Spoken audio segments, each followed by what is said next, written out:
అందరికీ నమస్కారం.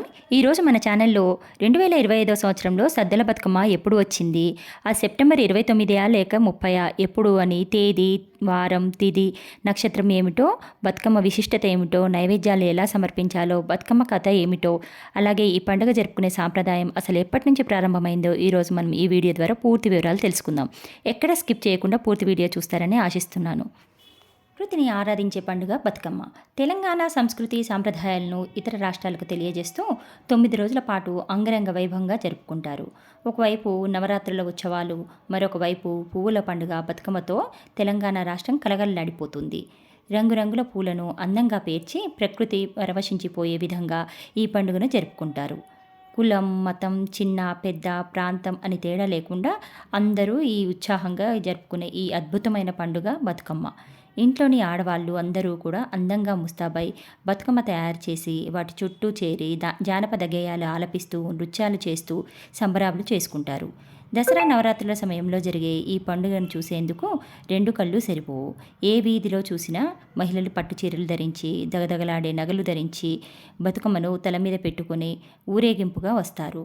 అయితే ఈ 2025 సంవత్సరంలో బతుకమ్మ సంబరాలు ఎప్పటి నుంచి ప్రారంభమవుతాయో, అలాగే సద్దాల బతుకమ్మ ఎప్పుడో ఇప్పుడు తెలుసుకుందాం. శ్రీ చాంద్రమాన శ్రీ విశ్వాసనామ సంవత్సరం వర్ష ఋతువు భాద్రపద అమావాస్య సెప్టెంబర్ 21 ఆదివారంతో బతుకమ్మ సంబరాలు అనేవి ప్రారంభమవుతున్నాయండి. ఈ బతుకమ్మ సంబరాలు 9 రోజులు కొనసాగి సెప్టెంబర్ 30వ తారీఖు మంగళవారంతో అయితే ఈ బతుకమ్మ సంబరాలు అనేవి ముగుస్తున్నాయండి. అష్టమి తిథి ఎప్పుడు వచ్చిందో ఇప్పుడు తెలుసుకుందాం. స్వస్తి శ్రీ చాంద్రమాన శ్రీ విశ్వాసనామ సంవత్సరం వర్ష ఋతువు దక్షిణాయనం ఆశ్వీజ మాసం శుక్లపక్షం అష్టమి తిథి సెప్టెంబర్ 29 సోమవారం మధ్యాహ్నం 12:25 ప్రారంభమై సెప్టెంబర్ 30వ తారీఖు మంగళవారం మధ్యాహ్నం 1:36 వరకు అయితే ఉంటుందండి. హిందూ పంచాంగం ప్రకారం సూర్యోదయానికి ఏ తిథి అయితే ఉంటుందో ఆ రోజు ఆ తిథిగా పరిగణిస్తాం కాబట్టి అష్టమి తిథి సెప్టెంబర్ 30వ తేదీ ఉందండి. కానీ ఎప్పుడైనా బతుకమ్మ పండుగను సాయంత్రం వేళల్లో చేస్తాం కాబట్టి, అలాగే గౌరమ్మను కూడా అష్టమి తిథిలో సాయంత్రం వేళల్లో నిమజ్జనం చేస్తాం కాబట్టి సాయంత్రం వేళల్లో అష్టమి తిథి అనేది సెప్టెంబర్ 29 సోమవారం రోజు ఉన్నది కాబట్టి ఈ 2025 సంవత్సరంలో సద్దుల బతుకమ్మ పండుగను సెప్టెంబర్ 29 సోమవారం రోజు జరుపుకోవాలి అని పండితులు సూచిస్తున్నారండి. అలాగే ఈరోజు నక్షత్రం మూలా నక్షత్రము రాత్రి 3:38 వరకు అయితే ఉందండి. తదుపరి పౌర్వాషాఢ నక్షత్రం. అలాగే సద్దుల బతుకమ్మ రోజు సమర్పించాల్సిన నైవేద్యాలు ముక్కసత్తు, పెరుగన్నం, చింతపండు పులిహోర, లెమన్ రైస్, కొబ్బరి అన్నం, నువ్వుల అన్నం అనే 5 రకాల నైవేద్యాలను తయారు చేసి ఈరోజు నైవేద్యంగా సమర్పిస్తారు. వీటితో పాటు మలీతా ముద్దలను కూడా ఆ గౌరీదేవికి నైవేద్యంగా సమర్పిస్తారు. ఈ పండుగ జరుపుకునే ఆనవాయితీ ఇప్పటిది కాదని పెద్దలు చెప్తారండి.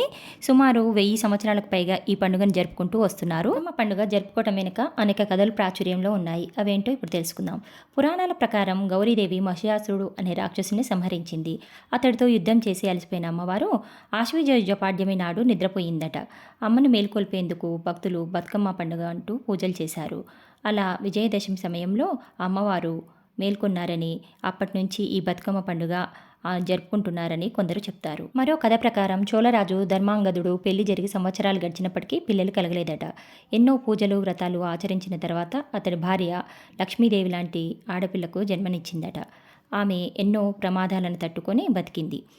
విషయం తెలుసుకున్న ఋషులు ఆడబిడ్డను చూసి ఆమెను బతుకమ్మ అని ఆశీర్వదించారట. అందువల్ల ఆమెకు తల్లిదండ్రులు బతుకమ్మ అనే పేరును పెట్టారు.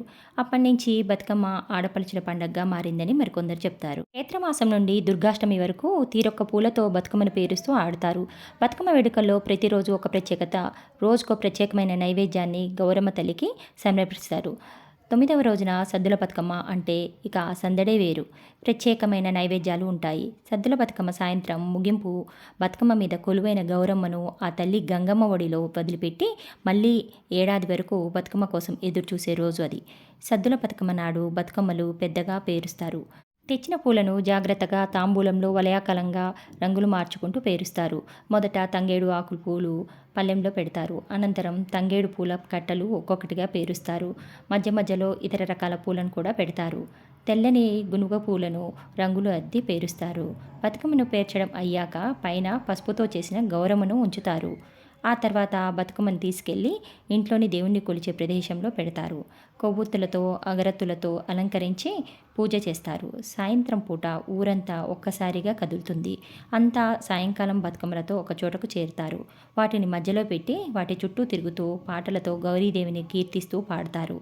రాత్రి అవుతుండగా బతుకమ్మలను తలపై పెట్టుకొని ఊరిలో ఉన్న పెద్ద చెరువు వైపు వెళ్తారు. బతుకమ్మలతో దారి అంతా అత్యంత సుందరంగా కనిపిస్తుంది. ఊరేగింపుగా వెళ్ళినంత సేపు బతుకమ్మ పాటలు పాడతారు.